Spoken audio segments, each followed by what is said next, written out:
Hello everyone, I'm Corey and welcome once again to Zen or Lose, where I take different works of text and transfer them into audio format. The work today is going to be once again a blog post from the Zen Habits blog by Leo Babauta. This one is titled How Not to Believe Your Ultra-Persuasive Rationalizations. Before we get started, if you guys do like this work, please consider liking the video, subscribing to the channel. That way you can stay up to date with all of the content that I put out, and I know that you are enjoying it. So let's get into it. I've come to realize that smart people are very good at creating super persuasive arguments for why they shouldn't be doing the thing they're fearing doing. This past week, I've worked with half a dozen intelligent people who have convinced themselves to give in to their resistance over and over. They're persuasive, convincing people, and when it comes to convincing themselves, they're really good at it, as there isn't even anyone to argue back. So they convince themselves in the moment of fear and resistance not to do the thing they told themselves yesterday they want to do. This results in not sticking to their word to themselves, not doing the habits they want, not doing the important, meaningful work that they've always wanted to do. So how do we overcome our own persuasive rationalizations? Well, I've learned a few things working with these wonderful and intelligent people, so let me share them with you. You're going to want to start from your best mindset. Mike Tyson had a famous phrase that went something like, "Everybody has a plan until they're punched in the face." While I don't love the violence of it, I do love the recognition that our best plans go out the window when we're faced with fear. So we have to train in how we respond to the fear so that we don't collapse. But before we do that, it's important to start by thinking about this when you're in the best mindset, or at least a pretty good one. Not when you're in the middle of the resistance, because at that point, you'll just rationalize your way out of it. Your best mindset is when you can look at the situation objectively and decide what you really want to do. Not what you want to do when faced with the book writing or sales call you're resisting. Not what you want to do when it's cold or you're in bed and the alarm clock's gone off in the darkness, but what you want to do when you are calm and not feeling the resistance. What do you want? Why do you care about that? What would it mean for you and others? How important is this for you? Write down the answers to this to show yourself when you're facing the fear, when fear punches you in the face and you want to run. Come up with your own counter-arguments. Now that you know what you want and why, come up with your counterpunches. Start to list the reasons you give yourself not to do the things that you fear.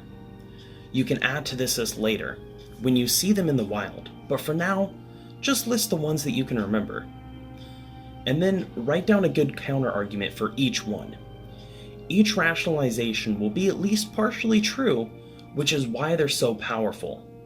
So you have to overcome them with even more truth. Here's a few examples. I should sleep in. I need to sleep. Yes, that's true. Sleep is important. But that just means you need to start going to sleep earlier. You can wake up today and suffer a little bit, but then get very serious about going to sleep on time so you can get what you need to be focused. Another one is, why should I do this? I'm already happy. Well, that's also true, but giving into your fears doesn't lead to long-term happiness.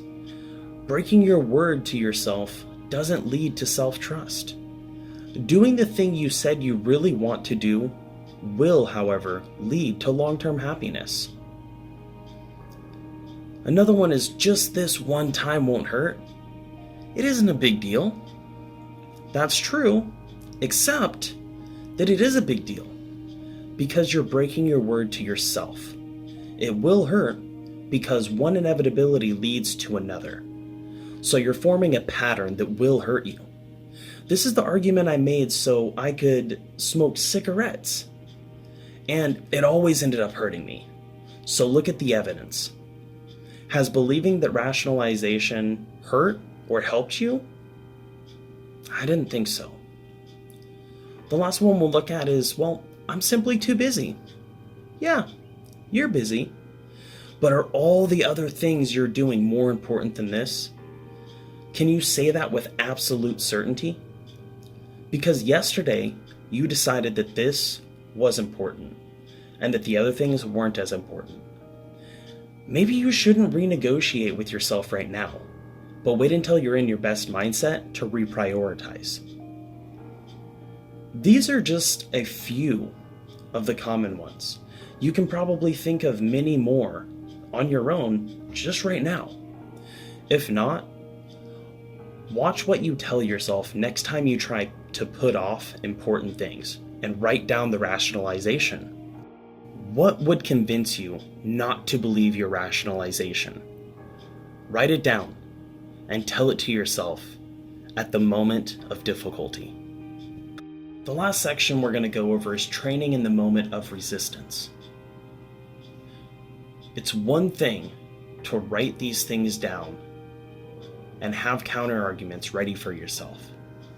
But what will you do when fear punches you in the face? This part takes training. You need to intentionally practice in this every day so that you get better and better at overcoming the resistance and not collapsing when hit with fear. The training in a nutshell is this. First, set a practice time for yourself and commit to doing the training every day at that time. Next, set something for yourself to do in that practice time. Something that will bring up some resistance, and set this the day before. Third, only do a small chunk of it. If you want to write a book, for example, only try to do 10 to 20 minutes of it, depending on how hard that is for you. Don't make it crazy difficult at first.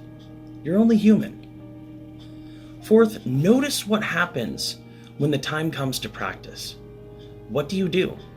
What rationalizations do you give yourself? What comforts do you turn towards? And what complaints are there? Just notice without judgment. Next, you're going to want to stay in that moment with the fear and resistance. Just be with it. You don't need to run. Just feel it for a moment, maybe a couple moments. This is the training, not running. See if any of your counter arguments work. Remind yourself of why this is important. Put yourself in a place of love. How is doing this an act of love for yourself and others? How important is that love? Can you let yourself feel the love and compassion right now for yourself and others? Let this move you. Last, try to get even 1 minute done. See if that's possible. Maybe 10 seconds. It's an opening. Tomorrow, get a little more done if possible. Or at least the same amount. Daily training will help you not need to run. The rationalizations will lose their power with time. Because the fear, well, it simply won't be as scary. And that's going to be it for our reading today. I really want to thank you guys for sticking throughout this video. Once again, if you do enjoy these types of videos, please consider liking the video and subscribing to the channel, and I hope to see you in the next one.